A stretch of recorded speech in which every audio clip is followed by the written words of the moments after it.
Assalamualaikum warahmatullahi wabarakatuh. Salam sejahtera untuk kita semua. Pada pertemuan kita kali ini, saya akan membahas mengenai aset tidak berwujud atau intangible asset. Saya mulai dari pengertian.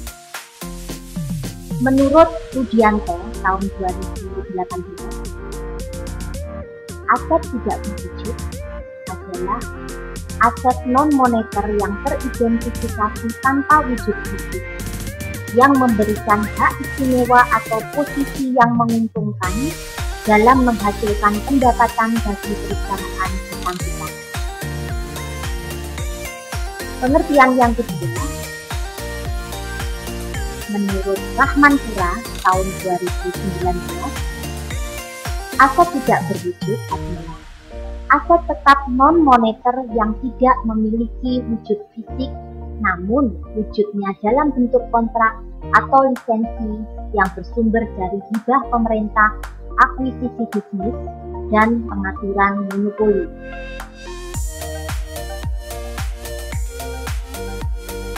Menurut PSAK 19, revisi 2015, menetapkan bahwa dalam mengakui suatu pos sebagai aset tidak berwujud, perusahaan harus menunjukkan bahwa pos tersebut memenuhi 1.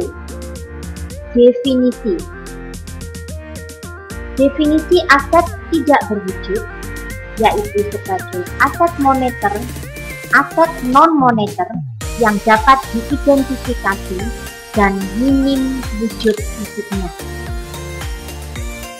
Kedua, memenuhi kriteria pengakuan. Kriteria pengakuan meliputi memperoleh manfaat ekonomis di masa depan dari aset tersebut, dan biaya perolehan aset tersebut dapat diukur secara andal.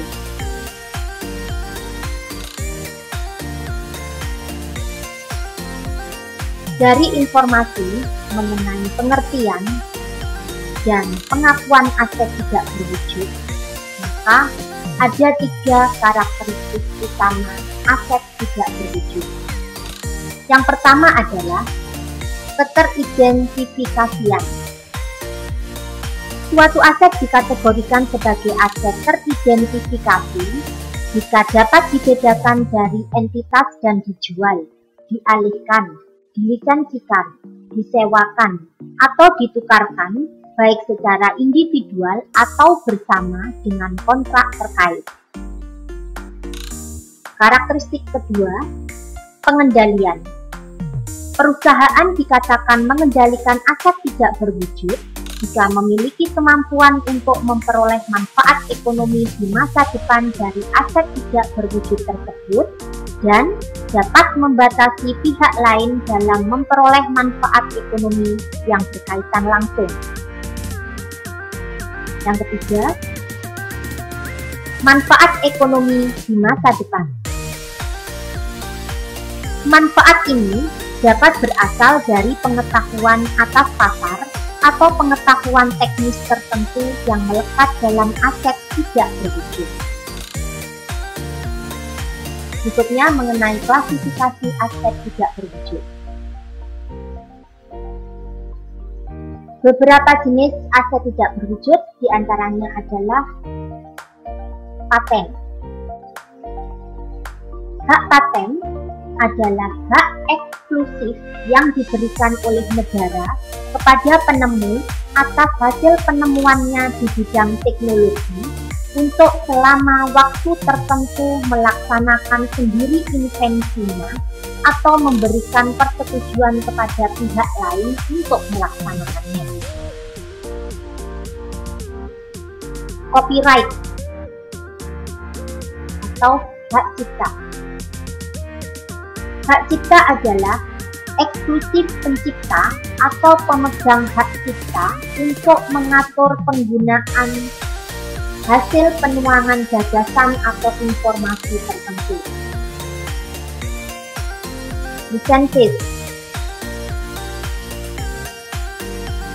Lisensi adalah Pemberian izin untuk memanfaatkan suatu hak atas kekayaan intelektual tertentu oleh pemberi lisensi kepada penerima lisensi agar penerima lisensi dapat melakukan bentuk kegiatan usaha, baik itu penggunaan teknologi maupun pengetahuan untuk memproduksi, menghasilkan, menjual, serta memasarkan barang tertentu.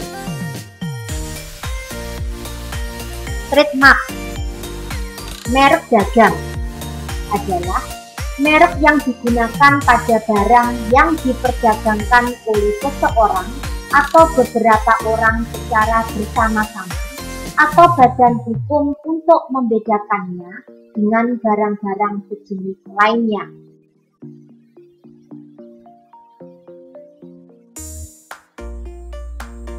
Franchise, waralaba adalah hak untuk menjual suatu produk atau jasa.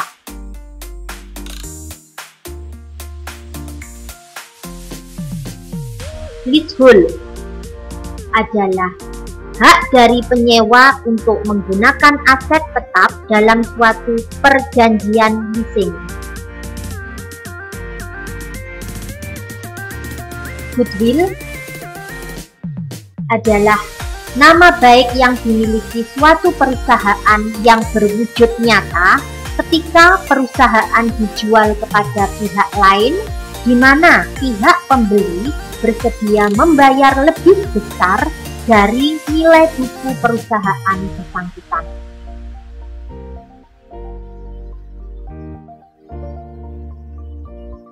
Aset tidak berwujud dapat diperoleh dari pembelian dan dapat diperoleh dari pengembangan sendiri.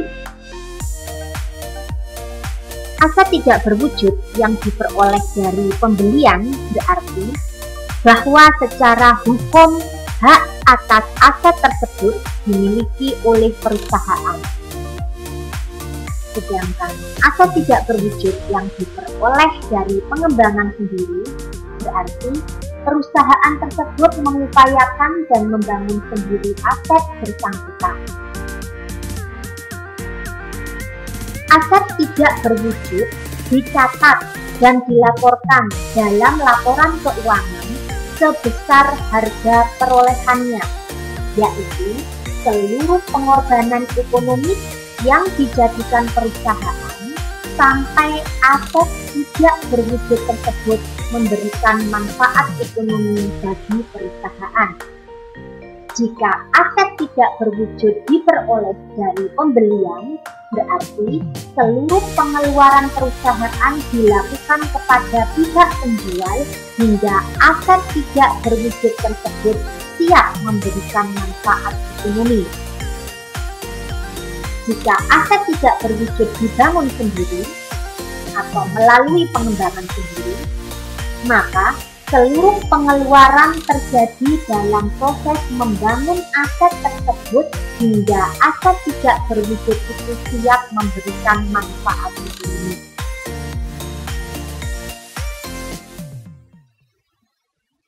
Baiklah, sebelum penjelasan ini saya tutup, ada tugas bagi mahasiswa saya. Bisa kalian catat?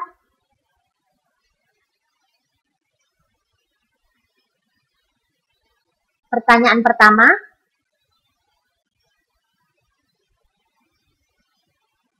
jelaskan perbedaan aset tetap dan aset tidak berwujud.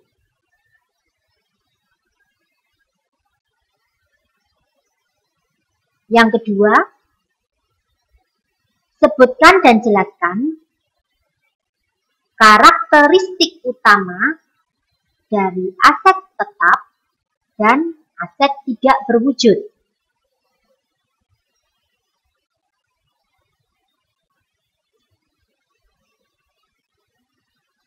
Pertanyaan ketiga, sebutkan dan jelaskan klasifikasi aset tetap dan aset tidak berwujud.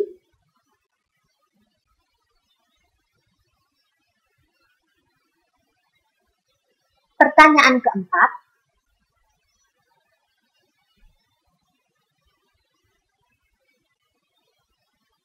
apabila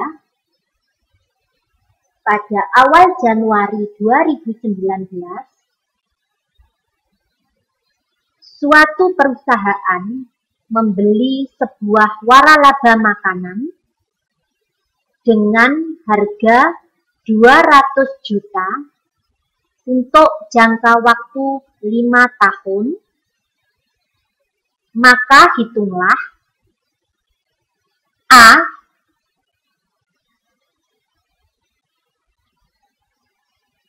Beban operasi per tahun, sertakan pula jurnalnya. B.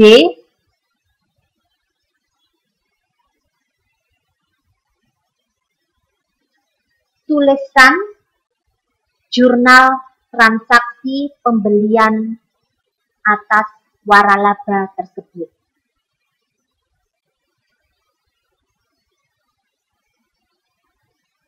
Nah, untuk jawaban soal tersebut, kalian tulis di Word. Pastikan file Word tersebut kalian simpan dengan baik, karena nantinya pada saat perkuliahan minggu keempat akan kita bahas bersama-sama, dan kalian juga harus siap untuk mempresentasikan file jawaban Anda tersebut. Baiklah, penjelasan mengenai aset tidak berwujud saya akhiri. Terima kasih. Salam tetap semangat belajar di rumah. Saya akhiri. Wabillahi taufiq wal hidayah. Wassalamualaikum warahmatullahi wabarakatuh.